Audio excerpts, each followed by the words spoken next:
I've covered several budget brands of pickleball paddles on this channel before and wanted to make this video on what I think are the best budget carbon fiber paddles that are currently on the market. Now for this video, we're mainly going to cover the Gen 1 raw carbon fiber paddles that are in the $100 and below price range. So what exactly do I mean by a Gen 1 paddle? These are paddles where it's two sheets of carbon fiber glued onto a polypropylene honeycomb core and then sealed together by an edge guard. Many of the older pickleball paddles are constructed this way, and even some of the new ones that have come out recently still use this method. These paddles lean towards the control side of the game with great touch, and they generally have more spin than other surface materials. One more thing is that even though the paddles I'm going to go over are budget paddles, they're just as good as some of the pricier options you will see on the market, and in some cases they are even better. For example, since I review paddles, I own a lot of them, and many of them cost in the $150 to $200 price range, but my choice of paddle is still the $90 Vatic Prism V7. So let's start off here on the Just Paddles website. This is what you see when you search carbon fiber paddles. Here's the Diadem Warrior Edge, the Carbon 1 and 2, Electro Model E, and Yola Vision. They're all solid control paddles, and I have no issues with them except their prices. They are older paddles, and there are smaller brands coming out with similar paddles at a more affordable price point that I think people should look into instead. The first brand I want to start off with is Hudef with their Apex Pro paddle. It's the only paddle on the list that has that standard shape. Now, I generally recommend standard shape paddles to newer players who do not come from a racket sport background. Compared to the other popular elongated shape paddles, it has a bit less reach, but it swings quicker and has a wider sweet spot, which is helpful for blocks and volleys. The Apex Pro goes for $76 after a discount code, which makes it the cheapest standard shaped carbon fiber paddle I've seen on the market. And having played it myself, I think this paddle is just as good as the Carbon 2, that is $162 after a code. The Apex Pro also lets you choose thickness options from 14 to 16 millimeters. The 16 will give you better touch and control, while the 14 lets you swing the paddle quicker and gives you more pop off the face. There are some other budget standard shape paddles out there like the Bison Rampage, SLK Halo Max, and the SLK Evo 2.0 Maxes, which are also comparable to the Carbon 2, but none of them have that low price point of the Hudef Apex Pro, and I can't say that any of them are actually better than it too. Moving on to elongated paddles, there are three brands I'd like to highlight: Spartus, Ronbus, and Baller Pickleball. All three have high quality carbon fiber surfaces and perform just as well as the pricier brands on the Just Paddle website, like Carbon, Diadem, and Yola.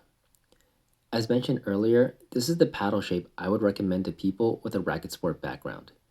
These paddles have a longer but thinner sweet spot compared to the standard shape paddles, and generally have longer handles to fit both hands for a two-handed backhand. Let's start with the Spartus Gladius paddles. They go for $100 after a discount code and come in 16mm and 13mm thickness options. Now, Ronbus has the R3.16, which is the same elongated shape and also has the same 5.5-inch handle length, but it only comes in a 16mm thickness. Honestly, they're both very similar to each other, and I would buy the one you think has a better looking graphic. Now, if you have larger hands and want a longer handle for your paddle, I would recommend taking a look at the Baller Pro paddle. It's got a 6-inch handle, which I believe is the longest out of any Gen 1 carbon fiber paddle. It lets you whip the ball better for more power on baseline drives, though it also makes the paddle slightly slower to swing at the net. I recently just did a review on this paddle as well and compared it to the Grooven Raw 16H, which is $170, while the Baller Pro is only $90 after a code. Going back to Ronbus, they have two more shapes that are interesting.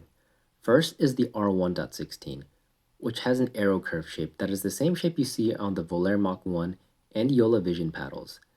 This shape lets you swing the paddle a bit quicker compared to the rectangular elongated paddles, but it comes at the cost of slightly less power. Chris Olsen from the Pickleball Studio actually did a review of this paddle and did say it was essentially the same thing as the Volair Mach 1, but cheaper. The last shape is the R2.16, which is a round shape that is ping pong inspired. I have not played with this shape before, but it seems like a good option for people coming from a ping pong background. All of these paddles go for $100 after a discount code, except for Baller Pro, which is $90. The last paddles I want to cover are the Vatic Prisms that I mentioned earlier are $90 after a discount code. Unlike the other paddles on this list, these paddles actually have a slightly different manufacturing process because they use heat to seal edge foam into the perimeter.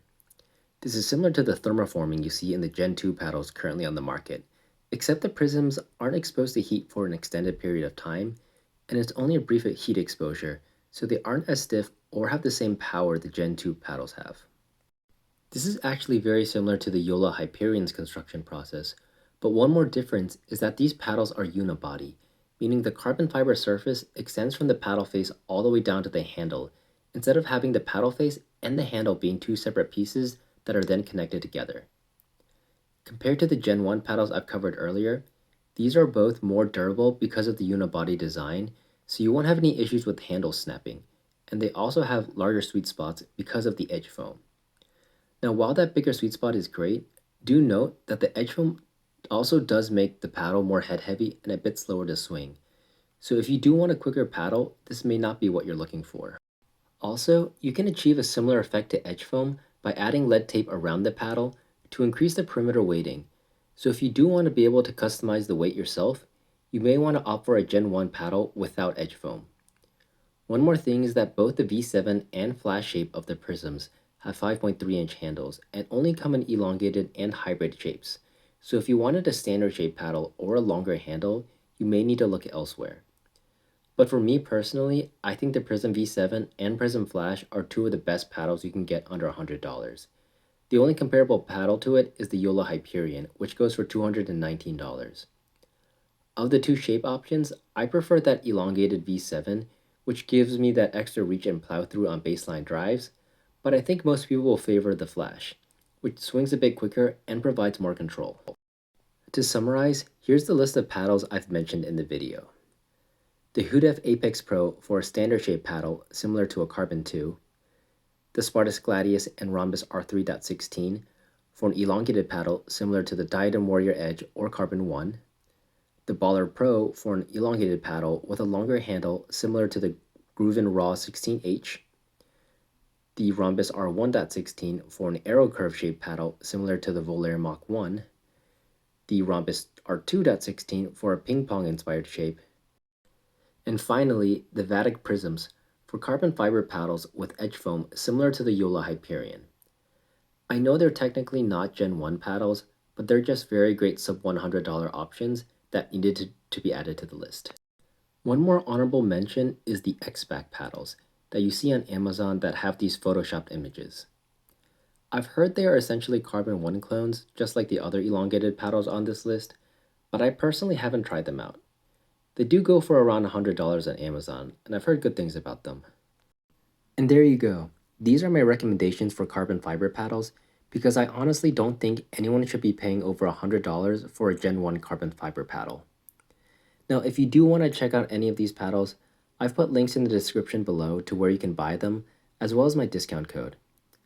Also, I've only briefly gone over some topics like paddle construction and thermoforming, and if you do want more information about these things, there are a few channels that do a better job of this, like Kiwi Labs, John Q, or the Pickleball Studio.